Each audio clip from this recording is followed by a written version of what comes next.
नमस्कार। आज मैं जो आपको बताने जा रहा हूँ वो परियों के बारे में। परियां जो हैं हमारे बचपन से भी जुड़ी हुई हैं। मतलब मेरी माँ परियों की कहानी सुनाती थी। सभी की माँ सभी कोई परियों की कहानी सुनाते थे। भूत प्रेत की नहीं सुनाती होंगी कोई भी माँ अपने बच्चे को, क्योंकि मन में कुंठा बैठ जाती है, भूतों से डर लगने लगता है, अनजान जगह से डर लगने लगा, अंधेरे से डर लगने लगता है, इसलिए भूतों की कहानी सुनाई। लेकिन परियाँ अरे बड़े सुंदर, लंबे लंबे पंख उनके, खूबसूरत, ऐसे कि यहाँ की कोई भी नहीं। यही परियों की एक मैं आपको कहानी सुनाने जा रहा हूँ। उत्तराखंड का एक छोटा सा शहर है मसूरी। मसूरी अपने लिए बहुत ही सुंदरता में अनुपम, अलौकिक है। आज मैं आपको कहानी जो सुनाने जा रहा हूँ वो अकल्पनीय, अविश्वसनीय है। लेकिन चूँकि क्या करूँ, सुनाना तो है ही है, क्योंकि मैं नहीं सुनाऊँगा तो आप लोग फिर आगे हमको कैसे बढ़ाएंगे ना। हाँ, तो मसूरी में एक जगह है परी टिब्बा। परी टिब्बा मतलब ऐसा पहाड़ जहाँ पर परियों का निवास स्थान है। परियां वहाँ पर आती हैं। ये परियों की कहानी एक बार मैं उत्तराखंड में पहले बता चुका हूँ, फूलों की घाटी में जो परियां देखी थी। ये मसूरी उत्तराखंड में ही है। बहुत ही खूबसूरत पहाड़ी इलाका है। पहाड़ी टिब्बा के लिए जिस होटल में आप ठहरेंगे वो आपके आने जाने का प्रबंध कर देगा। 8,500 फुट पे परी टिब्बा है। तो वहाँ पर आपको कार से करीब 8 किलोमीटर पहुँचा दिया जाएगा। 8 किलोमीटर के बाद आपको पैदल 5 किलोमीटर करीब चलना पड़ेगा। अब बहुत ही रमणीक, हरियाली से भरपूर, ऊंचे पहाड़, बहते झरने, सड़क के ऊपर से झरने बह रहे हैं, और सकरे पहाड़ी रास्ता जो कि मैं फ़ोटो में आपको दिखाता रहूँगा। तो वहाँ पर जो है करीब समझिए कि होटल वाले आपको पूरा आने जाने का पैकेज होता है। हाँ, शाम के बाद वहाँ कोई भी नहीं जाता है, क्योंकि वो हॉन्टेड प्लेस है। वहाँ पर जाना मना है शाम के बाद। इसलिए जो है जितने भी टूरिस्ट वाले हैं, जितने भी पैकेज करते हैं, वो शाम को ही लौटने का वायदा करवा के तब ले जाते हैं। तो मेरी नई नौकरी लगी थी और मैं उत्तराखंड के पहाड़ों पर विचर रहा था। छुट्टियाँ मेरे साथ पास बहुत सी थी। तो मैं घूमते घामते बद्री केदार वगैरह घूमते गंगोत्री वगैरह और उधर ऊपर तक चला गया था। गंगोत्री में जो ग्लेशियर है गोमुख, वहाँ तक भी चला गया था। उसके बाद भी बहुत बार गया हूँ, और केदारनाथ जी में भी गया हूँ बहुत बार, करीब 6 बार। तो करीब हमारी संख्या में आगे पता नहीं कितने होंगे, है ना। तो सब दर्शन करके घूमते घामते मैं हरिद्वार पहुँचा। हरिद्वार में मुझको कि क्या कहते हैं, देहरादून भी देख लिया जाए। जब देहरादून देखा, टपकेश्वर महादेव और बहुत सुंदर डियर पार्क वगैरह सब देखा। देखने के बाद मन में इच्छा है चलो मसूरी भी हुआ है। मसूरी करीब मैं 2 बार गया हूँ। एक बार तो ऐसे ही घूम के चला आया था, दूसरी बार मैं ये हॉन्टेड जगह पे एक्सप्लोर करने गया। तो मैंने होटल वाले से बात की, उन्होंने कहा ठीक है, इतने का पैकेज है, आप जो है आपको मैं छोड़ दूँगा।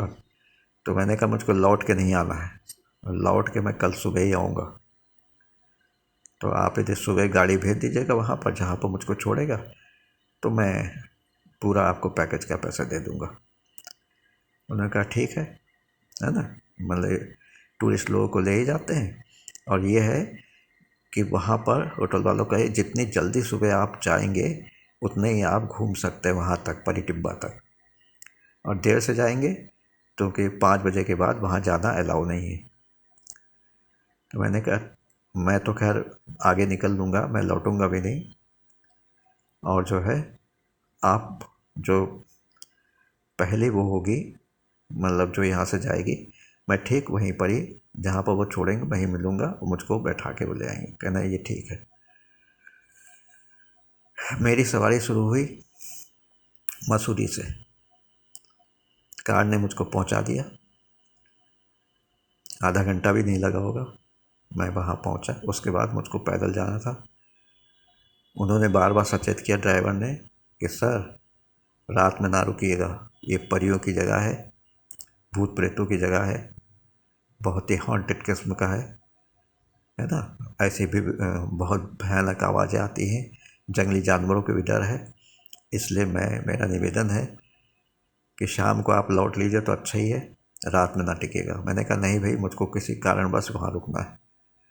तो वो हंसा, और मेरी वीरता देख के, बहादुरी देख के शायद हंसा हो कि ये पिलपिला राम वहाँ रात में रुकेगा।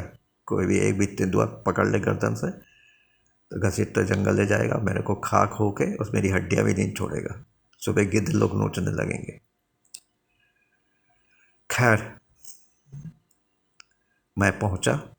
अब मैं आगे की कहानी शुरू कर रहा हूँ। पहले मैं कुछ फ़ोटो दिखा दूँ परिटिब्बा के जाने के रास्ते के, उसको, है ना, फिर कुछ मज़ा आएगा। ठीक है, नमस्कार। आगे आप ठीक फ़ोटो को देखने के बाद मैं फिर से शुरू करूँगा।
8 किलोमीटर के जो 5 किलोमीटर चढ़ाई थी, तो खैर मैं बहुत बड़ी बड़ी चढ़ाइयाँ चढ़ चुका हूँ, इसलिए ज़्यादा कुछ वो नहीं हुआ।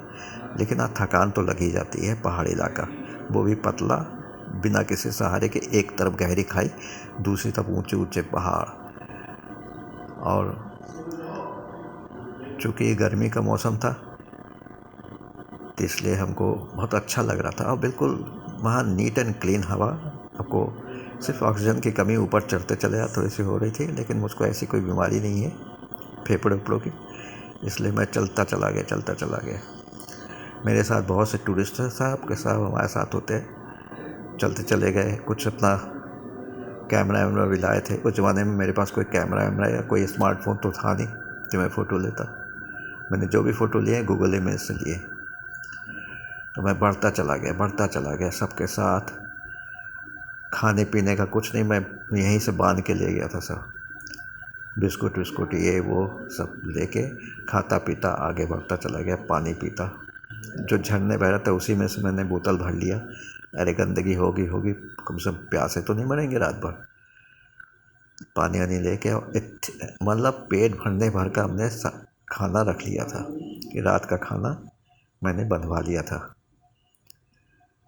अब जो है फिर वहाँ पर सब देखते देखते इतना खूबसूरत लगा कि मन चाहता था कि यहीं पर अपनी कुटिया बना के अपनी साधना करता रहूं। तब मेरी शादी वादी नहीं हुई थी, लेकिन क्या होता है, मेरी माँ को मुझसे बहुत प्रेम था, तो उन्हीं के लिए मैं ऐसा कदम नहीं उठा सकता था। जब तक माँ जिंदा है तब तक तो मैं इस बारे में सोच भी नहीं सकता। अब 6 बजे के करीब करीब वहाँ पर बिल्कुल सन्नाटा छा गया। कोई नहीं, ना कोई गाड़ी और ना कोई टूरिस्ट, सब अपने अपने ठिया में लौट गए थे। धीरे धीरे रात अंधेरी होती चली गई और धीरे धीरे धीरे धीरे अब मैं निपट अकेला। मैंने दिन में ही देख लिया था कि एक जो है गुफा टाइप का था, तो वहाँ पर मतलब उसके मतलब पानी वानी बरसे तो भीगू ना कम से कम, तो उसके अंदर मतलब मैं जाके बैठ गया। उसके पहले एक बहुत बड़ा सा पत्थर उठाया, मैंने खींच के मारा गुफा के अंदर कि कोई जानवर अंदर हो भड़बड़ा के निकले, लेकिन कोई निकला नहीं। हाँ, थोड़ी सी बदबू थी जैसे कोई जानवर अंदर रहता हो वहाँ पर, लेकिन क्योंकि पहाड़ के इलाके में बरसते पानी का कोई भी ठौर नहीं, किसी समय पानी बरस सकता है। तो और मैं परिटिब्बा के बिल्कुल टॉप पे था, जहाँ पर कहते हैं कि वहाँ परियां आसमान से उतरती हैं। ऐसे तो बहुत भयानक आवाज़ें गूंज रही थी पहाड़ से टकरा टकरा के, और भयानक हवा की चलने की आवाज़। मतलब इतना बना आच्छादित था कि उसमें ओक और शाल वाल के पता नहीं किसके कौन कौन से पेड़ भी खड़े थे, बहुत बड़े बड़े। और जब जैसे ऊपर चलता चला गया वैसे पेड़ों की लंबाई भी जैसे घटती चली गई। फिर तो धीरे धीरे ऐसा हो गया कि मुझसे आधे ही पेड़ रह गए, जिसको हम लोग यहाँ पर पौधे कहते हैं। फिर धीरे धीरे और ऊपर तो हरियाली भी गायब हो गई, बस घास फूस, इससे हरियाली बनी नहीं थी। और वही कल कल करती झरने की आवाज़, और जो है चारों तरफ खूब अंधेरा सन्नाटा। मेरे पास सिर्फ टॉर्च था। धीरे धीरे रात गहराती चली गई। 8 बजा, फिर 10 बजा, फिर 12 बजा, फिर 1 बजा। आंखों में नींद नहीं थी क्योंकि मुझको परी देखनी थी। 1 और 2 के बीच में ऐसा लगा कि जैसे कुछ रहस्यमय आकृतियाँ चहल पहल कर, दिख कोई नहीं रहा था। फिर मुझे कुछ जो है नारी स्वर सुनाई पड़ा, मैंने औरतों की आवाज़, कुछ उनके पहने हुए गहनों की आवाज़, कुछ पायलों की आवाज़ ऐसी लगी। तो मैंने कहा, चूँकि इतनी रात हो गई, नींद भी आ रही है, तो हो सकता है मेरे दिमाग ने कल्पना करनी शुरू कर दी कि परियों के बारे में। फिर देखा कि एक बहुत ज़ोर से रोशनी हो रही है। पूरा जो परी टिब्बा था उसका टॉप फ्लोर सबसे ऊपर था मैं, वो चमचमाने लगा। मैंने गुफा से निकल के थोड़ी देर बाहर देखा, अद्भुत सी रोशनी थी। ऐसी रोशनी मैंने कभी नहीं देखी। वो इतने ऊपर तो कोई बल्ब या कोई टॉर्च लेकर तो बैठा नहीं था। घनघोर जंगल था, ऊंचे ऊंचे पर्वत की जो है। नीचे उतरना नहीं चाहता था क्योंकि इतना घुप अंधेरा था कि नीचे उतरूंगा तो कहीं पैर स्लिप कर गया तो खाई में गिर जाऊंगा। इसलिए भैया उसी गुफा के सहारे मैं चुपचाप बैठा रहा। और फिर धीरे धीरे एक इतनी खूब मधुर, मतलब वाद्य यंत्र जिसे कहते हैं बजाने वाला, अब पता नहीं वो क्या होगा, उससे एक मधुर ध्वनि सुनाई पड़ी। फिर ऐसा लगा कि बहुत से लोग, बहुत सी औरतें वहाँ नाच रही हूँ। दिखाई कोई नहीं पड़ रहा था और उनकी हंसी ठिठोली की आवाज़ भी आ रही थी। मैंने कहा ये लग क्या हो गया भैया मेरे दिमाग को, पागल तो नहीं, दिख कोई नहीं रहा है लेकिन दिमाग सब कुछ गेन कर रहा है। हंसी ठिठोली की आवाज़ें भी, इतनी हंसी, इतनी सुमधुर, इतनी बोली, इतनी सुमधुर कि शायद यहाँ की कोई भी औरत उतनी मीठी बोल सकती, उतना मधुर स्वर हो सकता उनका। गाने में जो वाद्य यंत्र बज रहा था मदहोश करने वाला था। फिर मेरे आसपास बहुत ही मदहोश सा एक इतनी सुगंध बहने लगी। मैंने कहा ये सुगंध तो मैंने कभी सूंघी नहीं, क्योंकि पहाड़ों पर यात्रा कर चुका हूँ तो ऐसे ये फूलों की भी नहीं लगती थी, पता नहीं किस चीज़ की सुगंध थी। फिर बहुत दूर कहीं पर मुझे लगा कि जैसे क्या कहते हैं, कुछ पंखों के फड़फड़ाने की आवाज़ आ रही हो। मैंने कहा हो सकता है कि पहाड़ की इस चोटी पर किसी पक्षी ने अपना डेरा बना लिया, घोंसला वोसला, वो ही उड़ के जा रहा हो। धीरे धीरे धीरे रात व्यतीत होती गई, मेरी मदहोशी बढ़ती गई। मदहोश सा संगीत, मदहोश से आवाज़ें, किल्लोल करती हुई औरतों की आवाज़, पायलों की रुनझुन, हाथ में जो पहनने वाले गहनों की उनकी आवाज़, और साथ साथ जो है एक अद्भुत अलौकिक चारों तरफ पहाड़ में रोशनी। चूँकि मैं अकेला था तो मैं उसका मतलब आपको डिस्क्राइब क्या करूँ, इतना अद्भुत, अविश्वसनीय, अकल्पनीय था कि मैं तो सोच भी नहीं सकता कि ऐसा कुछ भी हो सकता। मैं तो सोचता था परिवार कोई होती नहीं है, ये सब मेरी माँ, मेरी दादी, मेरी नानी की सुनाई हुई कहानियाँ ही होंगी, लेकिन ये तो वास्तविकता में हो रहा था। और फिर अचानक मेरे गुफा के दरवाजे के पास से एक लंबा चौड़ा, बड़े बड़े बाल, वो लग रहा था कि कोई वहाँ पर साधु संत होगा जो 200-400 साल का होगा। वो मेरे पास से झलक दिखा के और पता नहीं अंधेरे में कहाँ गायब हो गया। धीरे धीरे धीरे और भी सब होने लगा, और उसी के साथ बहुत ही भयंकर रूप से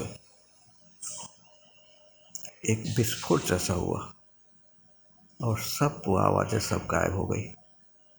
और सूर्य भगवान की शायद सवेरा होने वाला होगा।